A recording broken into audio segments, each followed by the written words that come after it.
Hello everyone. Today our house size 13 by 11 meter. Total plot area 143 square meter. If you are new, then subscribe to our channel. Now we will discuss about the plan. First of all, this is where the parking area is located.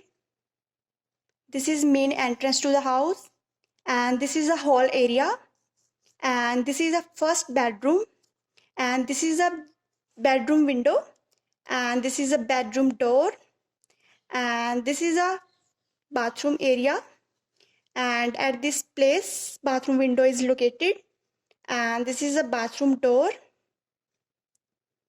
and this is a kitchen area, kitchen window added in this place, and this is a laundry area. At this place located the door, and this is a laundry window, and stairs will go up from here, and this is a second bedroom area.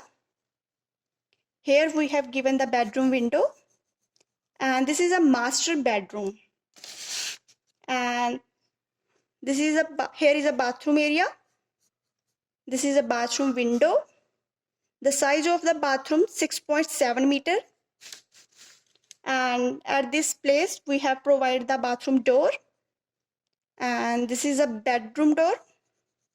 If you want to download the plan, so check the link in description, and do not forget like, share our video, and do not forget subscribe to our channel. Thank you.